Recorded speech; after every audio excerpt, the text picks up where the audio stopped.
Imagine a world where assassins walk on walls, and truth is a weapon more dangerous than any sword. A woman in white steps onto the palace balcony. It's a night of peace, and she's carrying 10 hearts in a pouch. She's the assassin. Not who you expect, not how you expect. And by the time the sun rises, an empire will begin to collapse. This isn't just the beginning of Words of Radiance. This is a declaration. The old rules are dead. Truth burns brighter than lies, and we're diving into every twisted page. Welcome to Ink and Echo. Let's crack open Sanderson's storm-blown masterpiece. Hello, everyone. Hi, all. Welcome to Book Podcast Zone. I'm Emma, your guide through the storm. And I'm John, ready to unpack the deepest insights from Roshar. Okay, so you've given us the first part of Brandon Sanderson's absolutely epic Words of Radiance. We're talking everything from that explosive prologue right up through chapter 44, and yeah, including those crucial interludes. That's right. A huge chunk of the book. Exactly. And our mission today really is to navigate these storm-blown pages. We want to pull out the most vital nuggets of knowledge, the key takeaways, and show you why this book isn't just, another sprawling fantasy novel. It's so much more. It really is. It's like a masterclass in character development, super intricate world building, and just nail-biting, high-stakes drama. We're going to dive into all those tiny details, explore a bit of the historical context of its creation, which I think is fascinating. Oh, definitely. And also talk about how the audiobook narration, how Michael Kramer and Kate Reading really elevate the whole experience. Absolutely. And as we dissect these chapters, we'll be looking at how Sanderson, he was fresh off finishing Robert Jordan's massive Wheel of Time series. Right, a huge undertaking. Monumental. And you can really see how that experience helped him evolve his own storytelling here in Words of Radiance. He just dives so much deeper into his characters' internal struggles, their psychology, and he significantly expands the overarching themes of the Cosmere, his whole interconnected literary universe. Yeah, the Cosmere connections start popping up more, don't they? They really do. So yeah, prepare for some, hopefully some really insightful aha moments as we connect the dots in what is truly a magnificent opening act of this book. Okay, let's do it. Let's start right at the beginning, part 1, the Prologue 2 question. This is where it all kicks off. The assassination. The assassination of King Gavilar by Seth. It happens 6 years before the main storyline really picks up. But wow, what an opening. It just throws you straight into the deep end, doesn't it? It really does. And what's immediately striking, I think, is how quickly Sanderson immerses you in this complex, often deadly world of Alethi politics. It's brutal from the get-go. Totally. This isn't, just a simple murder. It's clearly a calculated political act. It has these immense immediate ramifications for the entire empire. The assassination of Gavilar, the king, it just shatters any illusion of stability within the Cullen family, and really all of Elthekar. It shows how fragile things really were beneath the surface. Exactly. It starkly reveals that deep-seated fragility within their power structures, and it highlights how rapidly power can shift, leaving this vacuum of uncertainty that ultimately sparks the devastating war on the Shattered Plains. It's a destabilizing moment designed to make you question everything. A bit like maybe how a major unexpected event in our own history, like, say, the JFK assassination, can just send shockwaves through a nation, right? It changes the political landscape, the national psyche for years, decades even. That's a really good comparison. It has that same kind of seismic impact within their world, that feeling of what now and who can we trust? And right in the middle of that chaos, we get Jasnah Cullen. She's the eyewitness. And what jumps out immediately is her reaction. Her skepticism. Yes. Her immediate questioning of the official narrative, her intellectual rigor. She doesn't just accept what she sees or what people are saying. She analyzes, she doubts, she questions. And that rational, skeptical approach instantly sets her apart, doesn't it?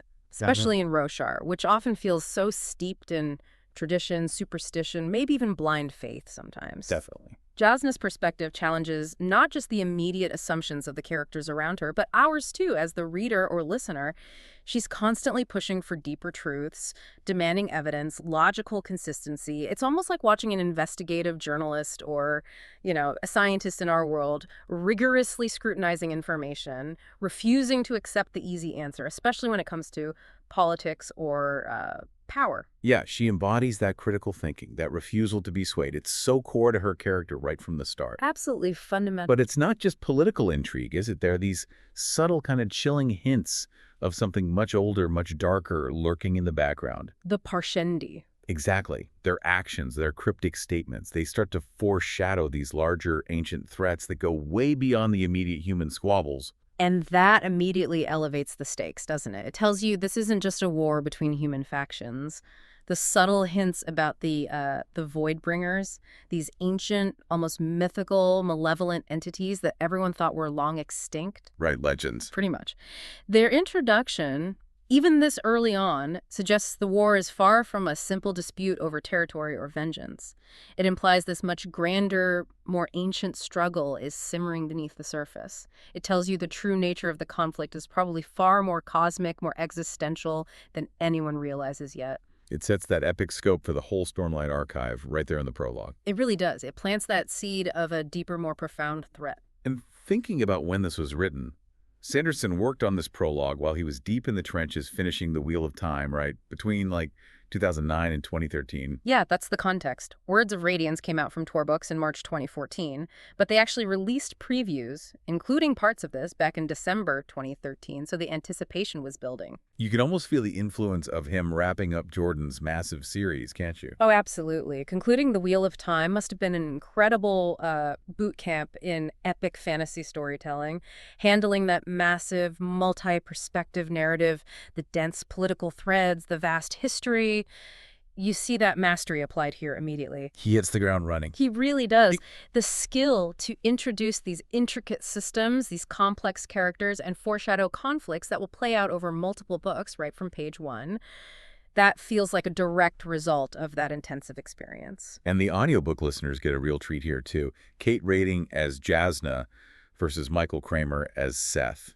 Yeah. The contrast is amazing. Oh, it's perfect casting. Reading's precise, commanding, analytical tone for Jasnah just is a Jasnah. It defines her intellectual power, her presence.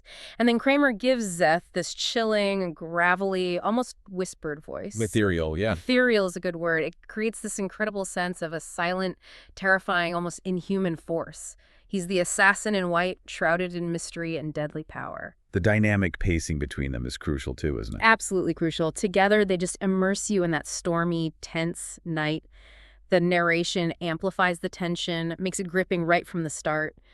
Their vocal performances alone tell you these two characters are immensely significant to Roshar's future. So, thinking about Jasnah, her skepticism is so unique, especially in a Lethai society. What does that really mean for her future, for her relationship with her family, the Colons? Well, I think Jasnah's skepticism is fundamentally what makes her a potential catalyst for massive change. As a scholar, it fuels her relentless hunt for truth, digging up ancient secrets, challenging established history and religious dogma. Which isn't always popular. Definitely not. And as a Colon, a member of the royal family, it means she's constantly questioning the political games being played around her. That often puts her at odds with others who just accept things, or who cling tightly to tradition and power structures. So she's a disruptor. She's absolutely a disruptor. Her intellectual independence suggests she won't hesitate to expose uncomfortable truths, which, will undoubtedly strain relationships within a family so deeply embedded in tradition and political power. But it also foreshadows her vital role in uncovering the real threats facing their world, perhaps long before anyone else even sees them. And the Parshendi in the prologue. What specific actions or words from them really foreshadow that larger conflict, the Everstorm, and hint at their own complex motivations? They're not just mindless killers. Not at all. Their approach to Gavilar's assassination is almost ritualistic, isn't it?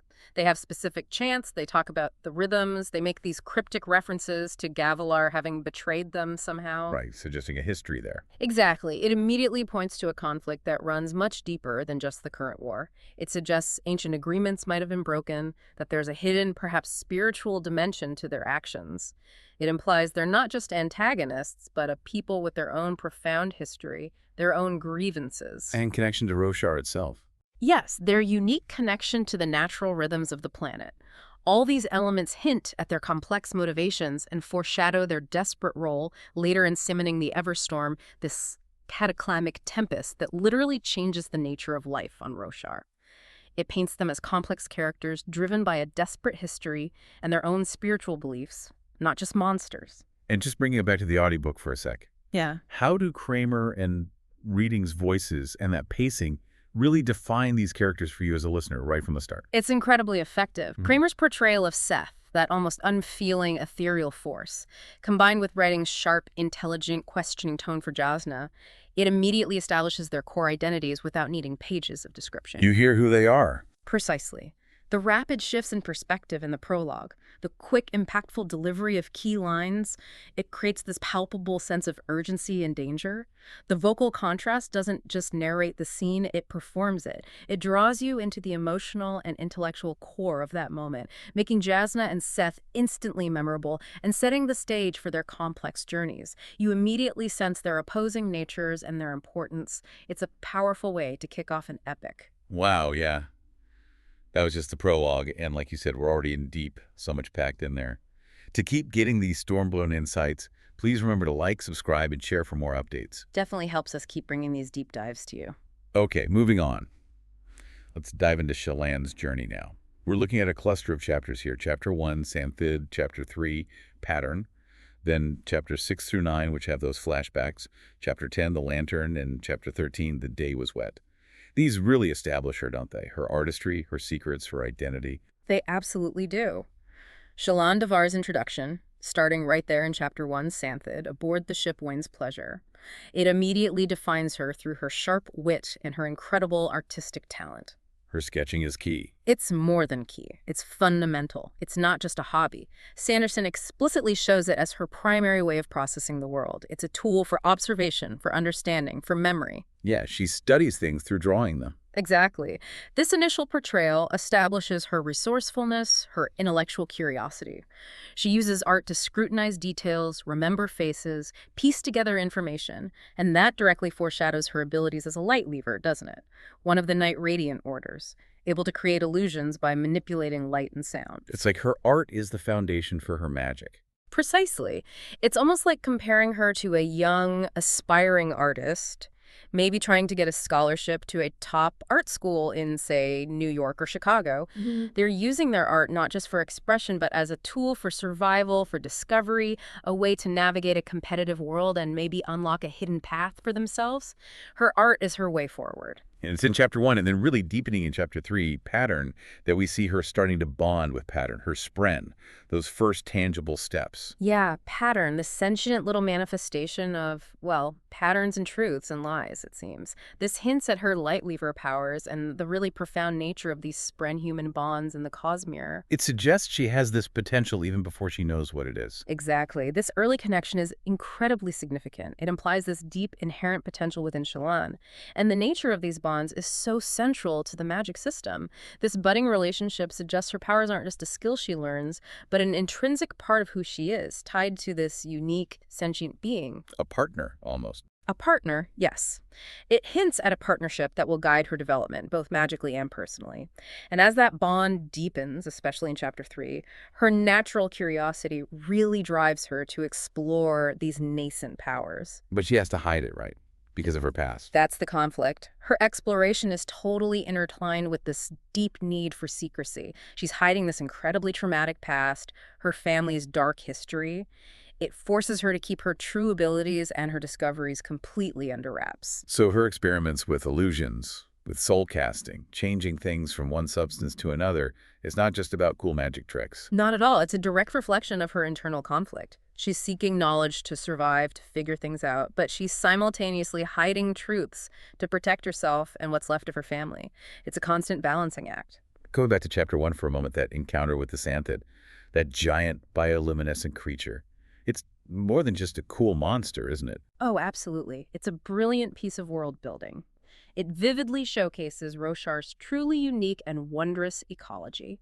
This creature, this massive great shell hosting its own ecosystem, appearing during a high storm, it immediately establishes Sanderson's natural world as both fantastical, yes, but also somehow grounded, believable in its own way. Exactly.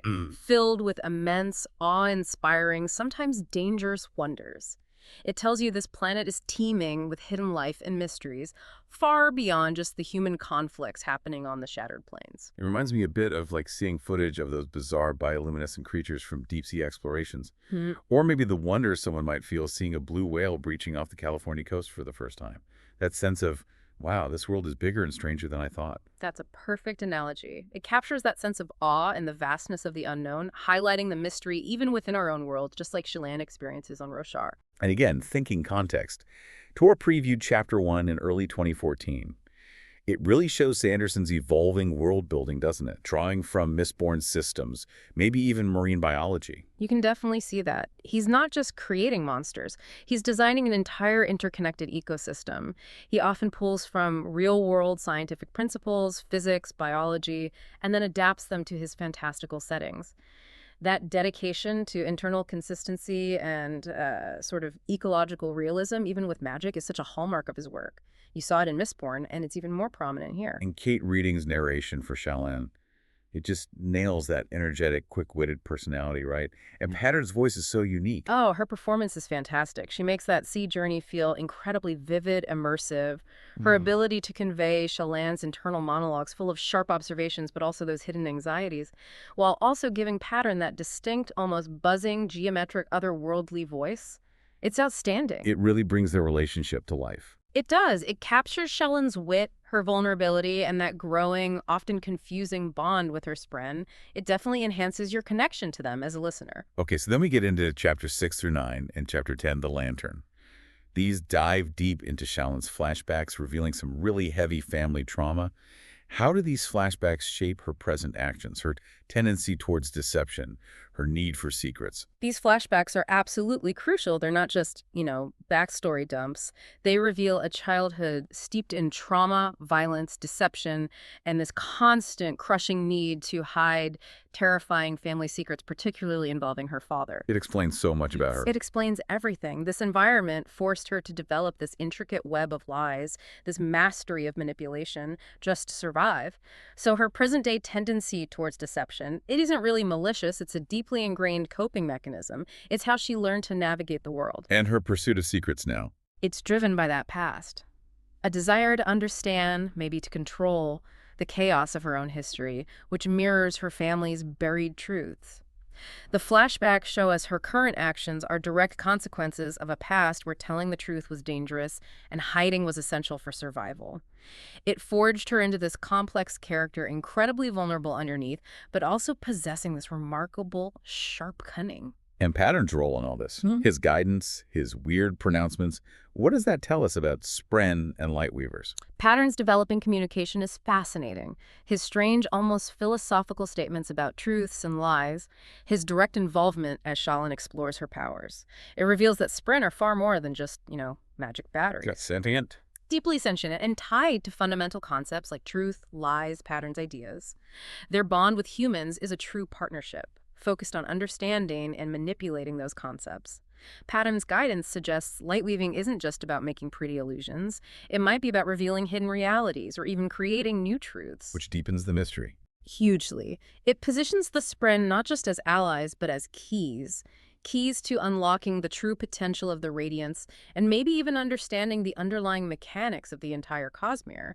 And Kate Reading's narration here is brilliant again, those subtle vocal shifts, the emotional nuances she uses.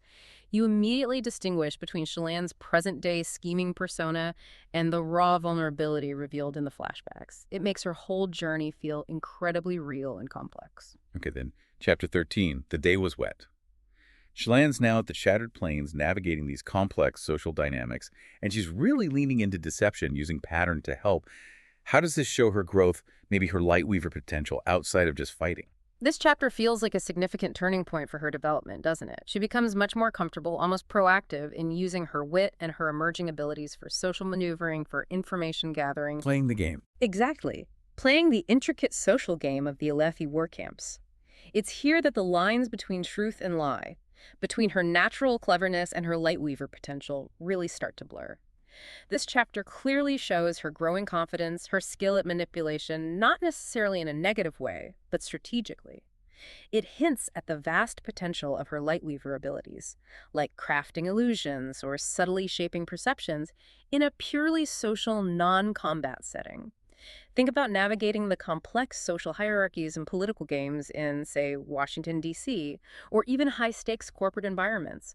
Appearance, strategic communication, controlling the narrative, these are key tools, and Shallan is learning to wield them, powered by her unique abilities. It's a testament to her resilience, her intellect, adapting her powers to survive this new, dangerous environment. Absolutely. She's adapting and evolving rapidly. Shallan's journey is just getting started. So many layers already.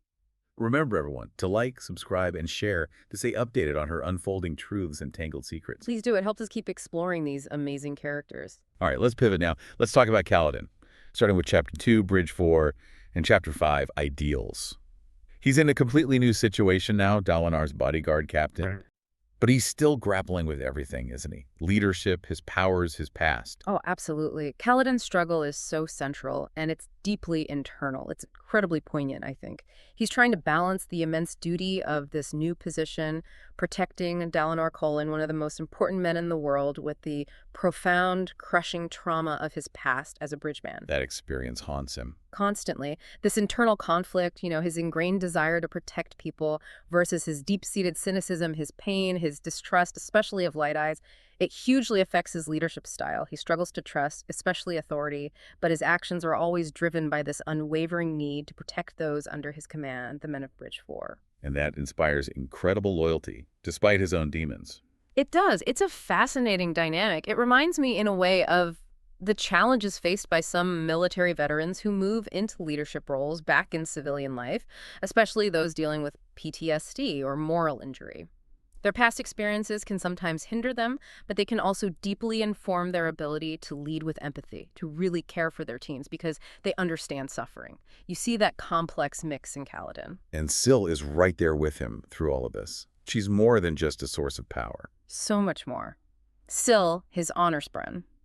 She isn't just there to enable his Windrunner abilities. She's an active participant in his emotional and moral journey. She's his moral compass. Pulling him back from the edge sometimes. Literally pulling him back. She constantly reminds him of his oaths, the ideals he's trying to live up to, the core tenets of being a Knight Radiant, binding him to honor and protection. She encourages his compassion, reconnects him to the ideals he thought he'd lost. She helps him navigate the confusion of his powers and his own internal turmoil. Honestly, without her, Kaladin's path would be incredibly dark. She's essential to him embracing those radiant oaths, even when he struggles with them in Chapter 5, Ideals. Absolutely. That chapter focuses specifically on his journey towards embracing those oaths, which are deeply tied to concepts of honor, protection, self-sacrifice. His struggles with these ideals are what shape his character, his path as a Knight Radiant. What are the practical implications? How does he live up to these incredibly high standards when the world is so often cynical and brutal? That's his central conflict. It's like exploring modern ethical dilemmas faced by leaders, right? Politicians, law enforcement, CEOs, people whose personal integrity and adherence to core values like service or honesty are constantly tested by difficult, messy, real-world decisions. Kaladin lives that struggle. And the loyalty of Bridge 4 itself. That bond they forged is so powerful. It's one of the most powerful elements, I agree. Their shared harrowing experiences carrying those bridges under fire. It forged this absolutely unbreakable bond of camaraderie, of mutual responsibility. It's not loyalty that's just given. Kaladin earned it through his unwavering protection, his sacrifices for them. They become his family. They really do. For Kaladin, Bridge 4 becomes this new kind of family, a source of hope, a reason to keep fighting, something that helps him move beyond his own trauma and start to embrace his potential as a leader, as a Radiant. It's very much like those tightly knit military units or first responder teams you hear about where shared life or death experiences create these profound, unbreakable bonds that we have each other's backs no matter what feeling. And Michael Kramer's voice for Kaladin just captures that perfectly, doesn't it? That gravelly, weary sound. It's iconic. His voice conveys that deep, almost crushing weight of trauma and responsibility Kaladin carries. You hear the weariness, the moments of despair. But then Kramer also voices Syl, using that lighter, almost ethereal tone. It's such a contrast. It's a vital contrast. It cuts through Kaladin's darkness. Syl brings innocence, curiosity, and often these much-needed moments of humor or hope. That dynamic vocal interplay between them is just fantastic. It deepens the emotional stakes and really strengthens your connection to Kaladin and his struggle. Then we get to Chapter 14, Iron Stance. Kaladin's training his men, still wrestling with his powers, but also that ingrained distrust of Light Eyes. That prejudice is a big hurdle for him. It's a huge internal conflict. Even though he's now serving Dalinar, a high prince he's starting to respect, that deep-seated prejudice against the entire light-eyed class, born from his own suffering and betrayal, is still there. This chapter really explores how he tries to overcome that bias for the sake of his duties, for his men, for the ideals Syl represents. It highlights how complex prejudice is, doesn't it? Even when you're trying to do the right thing. Exactly. It shows the complexities of systemic prejudice, yes, but also personal bias. Even when you have good intentions, deeply ingrained beliefs, especially those born from trauma, are a constant challenge. It's about that internal battle, recognizing those biases and actively working to overcome them to uphold a higher standard. You could draw parallels to modern struggles with unconscious bias in many fields, like law enforcement or healthcare, where personal beliefs might conflict with professional duty and the need to treat everyone equitably. Kaladin is living that internal fight. And Syl's humor helps him through it. Immensely. Syl acts as the perfect foil to Kaladin's brooding, often despairing nature.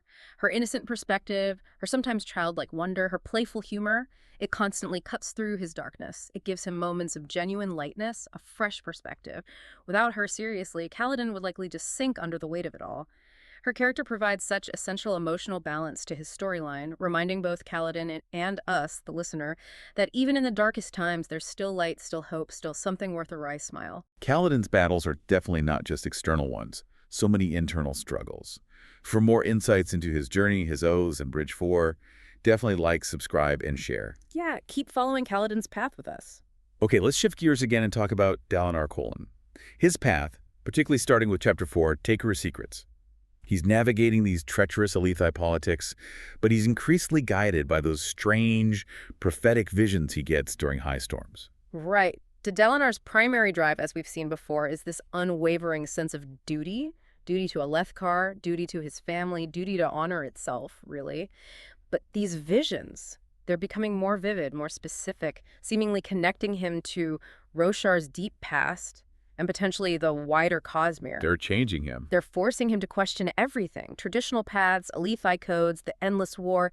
He's being pushed to embrace this new, incredibly difficult role, one that puts him directly at odds with the other high princes who are just focused on conquest and glory. He's becoming a different kind of leader. Exactly. A leader burdened by foresight, forced to make unpopular, sometimes completely incomprehensible decisions based on these visions, all for what he believes is the long-term good of the nation, maybe even the world. It's very much like that burden faced by historical political figures who had to make incredibly tough calls, maybe shifting national policy entirely in the face of overwhelming new challenges or deeply ingrained traditions, often against fierce opposition. It takes immense courage. Immense courage and conviction. And Michael Kramer's voice for Dalinar, that deep, authoritative, resonant sound. It just perfectly embodies Dalinar's gravitas, the weight of his responsibility, his internal conflict. It makes his difficult decisions, his moments of profound insight, feel completely authentic and immediate. You believe him. So how exactly are these visions shaping his understanding of leadership? How does it change how he operates in that toxic political landscape? The visions are fundamentally shifting his perspective. They move him away from the traditional Alethi focus on military conquest, shardplate, duels, and political maneuvering, towards a leadership based on unification, honor, and a kind of moral purpose. Rebuilding the Knights Radiant, basically. That seems to be the core message, yeah. They reveal ancient truths about Roshar's history, the nature of the desolations, the oath pact, the Radiance, and they warn of impending doom. This forces him to act against the short-sighted, self-serving interests of the other high princes. He starts to realize his true role isn't just to win battles on the shattered plains, but to unite a fractured, warring people against this much greater, potentially world-ending cosmic threat. Which makes him an outsider. Completely. This new understanding, this prioritization of honor, unity, and the old codes above immediate gain or glory, puts him directly at odds with the established Alethi power structure. His rivals see it as weakness, as foolishness, maybe even badness. It sets up his leadership arc as this incredibly lonely, difficult path. He's trying to be a unifier against overwhelming odds, guided by whispers from the past. Dalinar's visions are definitely shaking the very foundations of Alethi society. Don't miss out on his profound and challenging journey. Remember to like, subscribe, and share. His story is central to everything unfolding. All right, let's talk about the interludes. They are such a unique and brilliant part of the Stormlight archive, aren't they? Expanding the world in really unexpected ways. Let's start with the Parshendi-focused ones. Interlude 1, Narak, and Interlude 4, Last Legion. Yeah, these are crucial for understanding the other side of the conflict. Interlude 1, from Eshonai's perspective, it provides this vital, deeply empathetic Parshendi viewpoint. It dramatically complicates how you see the war on the Shattered Plains. It shows their desperation. Absolutely, their desperation, the deep cultural divisions among them, the immense pressure driving their decisions. Eshonai's choice, or the choice she's facing, about whether to summon the Everstorm, this cataclysmic tempest that transforms Parshendi into new, potentially powerful but also dangerous forms, it's not made lightly. It's presented as a desperate measure, maybe their only path to survival against the Alethi onslaught. And Interlude 4 delves into her past. Yes. Last Legion gives us crucial backstory on Eshonai and the Parshendi people. It reveals the complex history that led them to their current dire situation, trapped on the Shattered Plains, fighting a seemingly endless war. It raises the stakes for their very survival.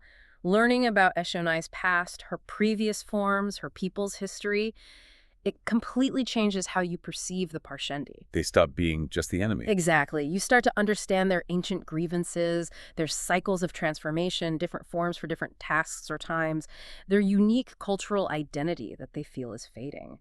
It makes them much more sympathetic. Their desperate actions become understandable within their own context. It adds layers of tragedy to the whole conflict. It's like understanding the historical context behind conflicts in our own world. It rarely leaves simple good versus evil narratives intact. And Kramer's narration for Eshonai really helps with that empathy, doesn't it?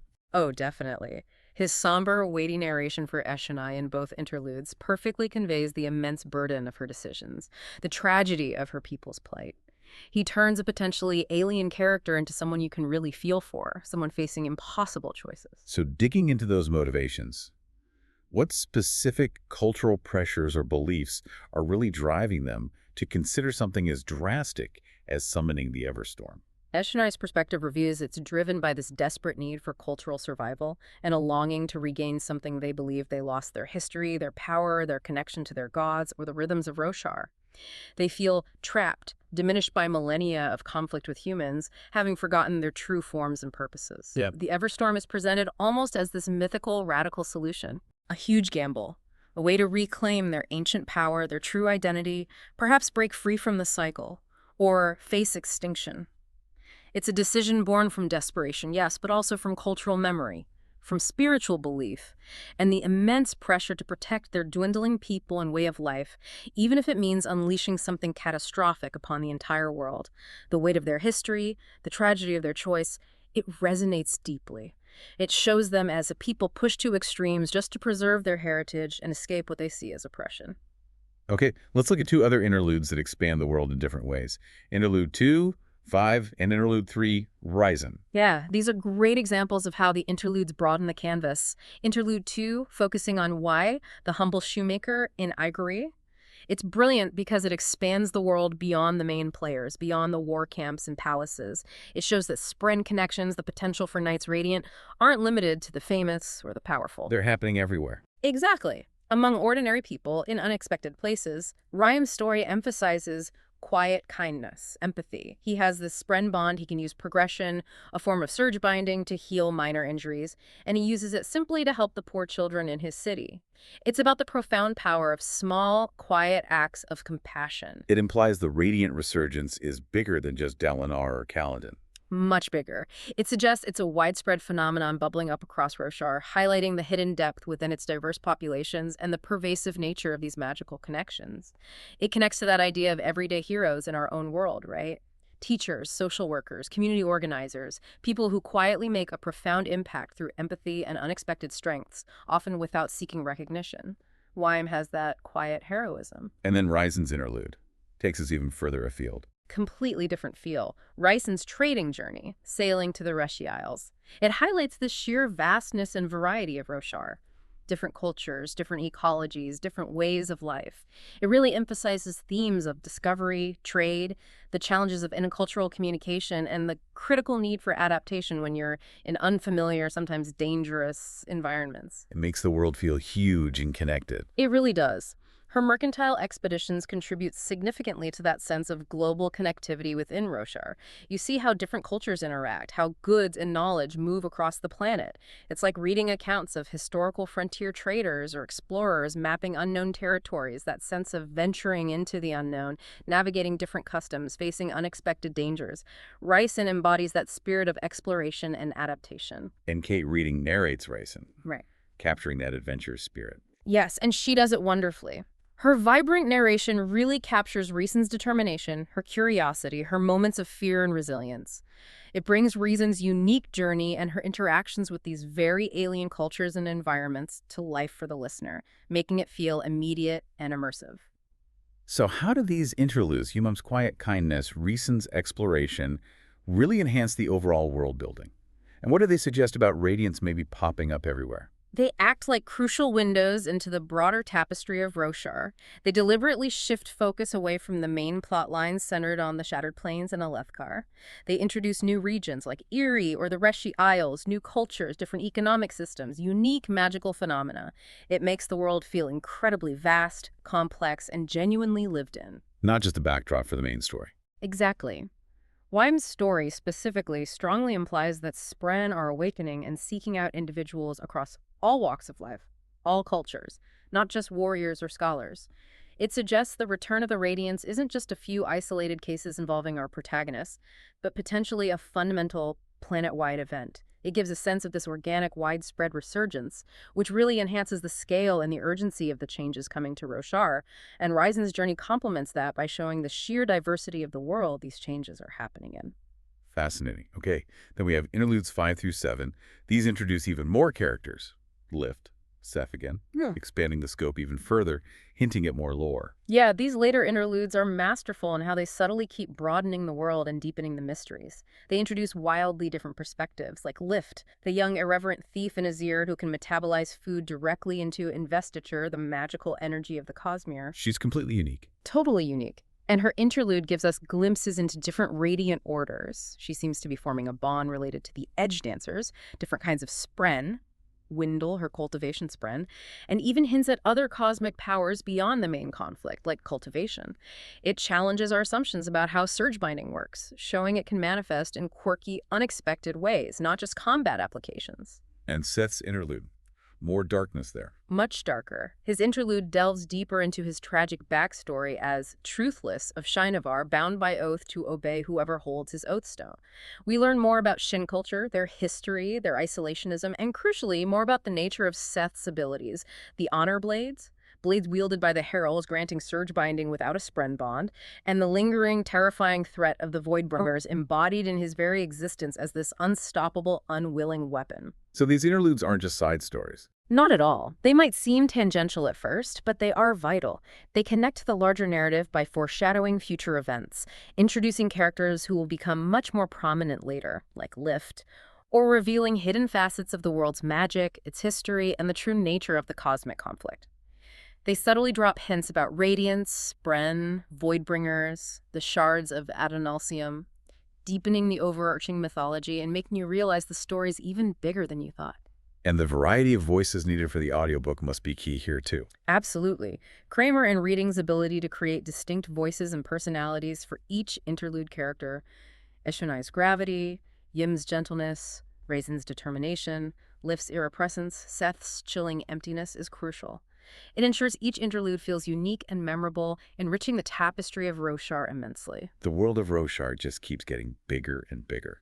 To stay connected with all these expanding storylines, make sure to like, subscribe, and share for more. Every corner holds a story indeed. Okay, let's move into the final stretch of this first part we're covering, Part 6, focusing on escalating conflicts.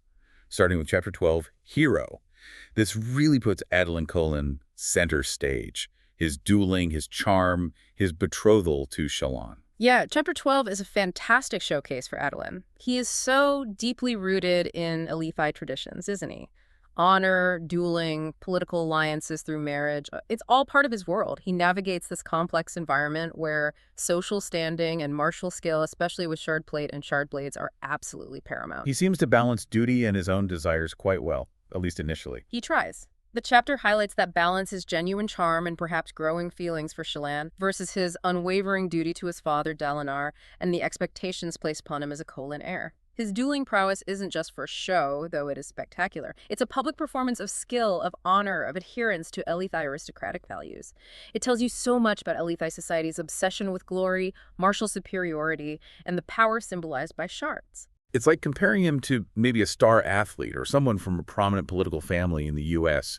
There's this intense public scrutiny, these expectations about upholding tradition, maintaining the family image, maybe even making strategic alliances or marriages. Adolin lives under that pressure. That's a great way to put it. He carries that weight of expectation constantly. And Michael Kramer's narration for Adolin's duels. It's electric. Really brings the action to life. Totally. You can almost feel the clash of those massive shard blades, hear the scrapes and impacts on shard plate. Kramer captures Adolin's confidence, his flair, his skill, making every parry, every thrust, every maneuver palpable. He brings the arena and the intensity of Elithai dueling culture vividly to life for the listener. Tor actually previewed this chapter too, back in January 2014, and it really shows Sanderson's mastery of action sequences reminiscent of some of the best fights in Mistborn. Okay, then we hit chapters 15 through 31. The intensity just ramps up significantly here for everyone, doesn't it? Assassination attempts, political intrigue, major growth in radiant powers. Yeah, this whole section is a masterclass in interweaving multiple escalating plot lines. Sanderson expertly manages to push each main character's storyline forward simultaneously, and crucially starts making them intersect more often. Kaladin's dealing with new threats, protecting Dalinar. Right. And deepening his Windrunner abilities, grappling with the responsibilities that come with them. Meanwhile, Shallan is refining her Lightweaver powers, getting bolder with her illusions and soul casting, while navigating the incredibly dangerous waters of Alathite courtly deception and spying for the Ghostbloods. And Dalinar. Dalinar is facing increasing political opposition, even open hostility, from Sadeas and others, while becoming more resolute in his path, guided by those increasingly urgent visions. And Adolin continues his duels, which become more than just sport. They become political tools, ways to win allies or shards for his father's cause, even as his relationship with Shallan develops. So the individual struggles all feed the main plot. Absolutely. They're not isolated. They constantly contribute to the overarching plot, gradually converging, raising the stakes, building towards this larger confrontation. For instance, the assassination attempts against Dalinar aren't just action scenes. They highlight his unwavering commitment to his path, the ruthlessness of his enemies, and they directly impact Taladir's role and development as his protector. Shallan's successful use of illusions to gather information directly impacts the political maneuvering. It mirrors the cutthroat nature of high-stakes politics or corporate rivalries anywhere. Alliances are fragile, deception is a weapon, and everyone is playing for keeps. And the dual narration really shines here, I imagine. It's essential. Kramer and Redding effectively alternate chapters and perspectives, bringing raw intensity to the action sequences, the duels, the assassination attempts, while also delivering the necessary emotional depth for the character moments, the internal struggles, the burgeoning relationships. It keeps the whole thing dynamic and engaging across all these different threads. Then we get chapter 32, The One Who Hates.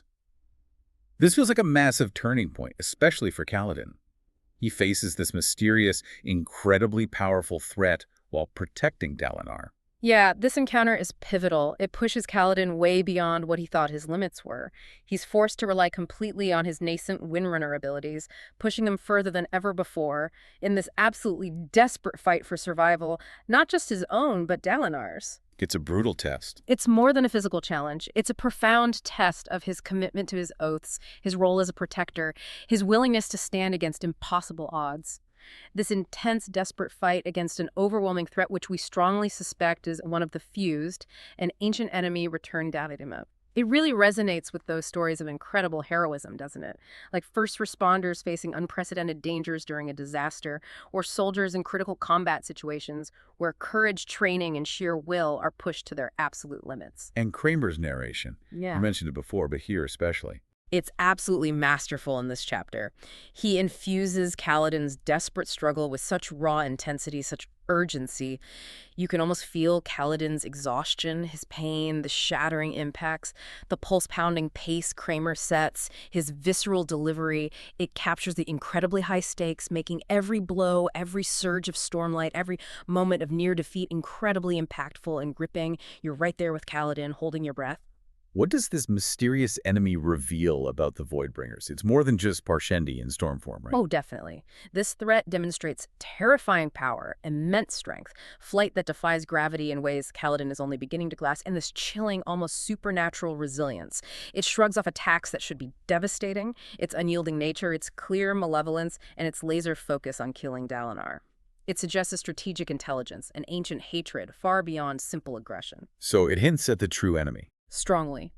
This encounter heavily implies that the true Voidbringers, the Fused, are not just monsters. They are ancient, powerful beings, possibly the spirits of ancient singers inhabiting new bodies, with their own access to surge binding or similar powers, deeply connected to the malevolent Shard Odium. It hints at a far more complex, dangerous, and ancient cosmic conflict than anyone on Roshar currently understands. It's a terrifying glimpse of the real war to come, a reminder that forces beyond human comprehension are stirring. Chilling stuff.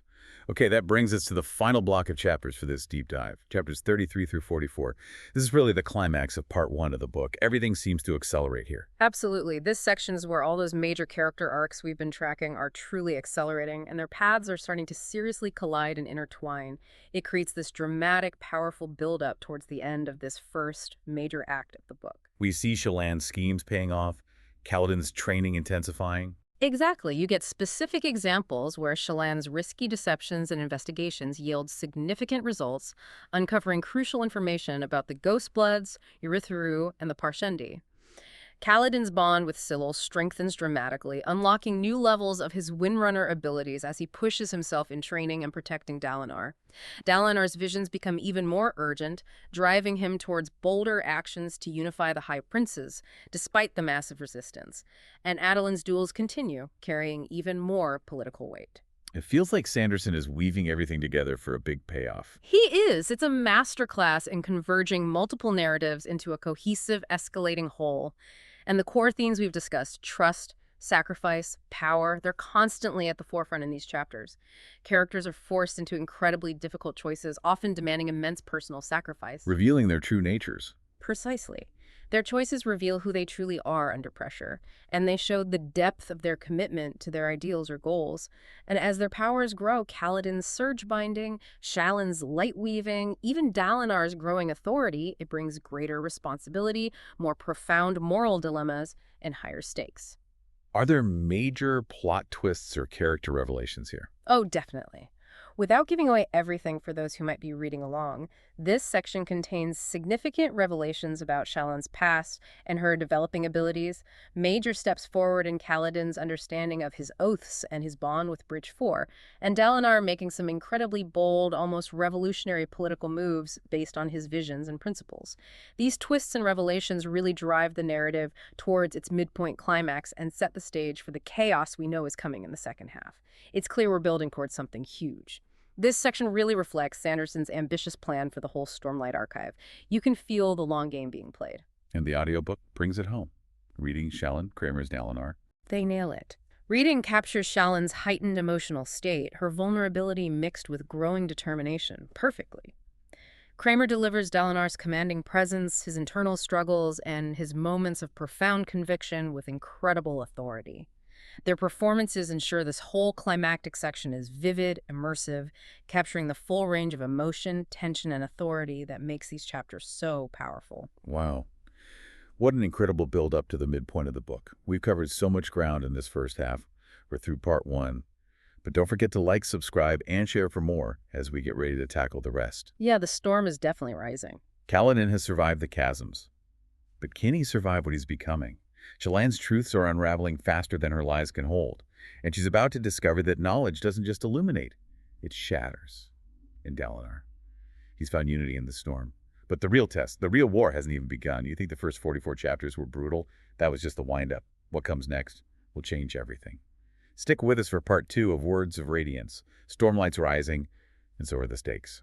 Thank you for joining us on this deep dive. Until next time, keep seeking the surprising facts and challenging your assumptions.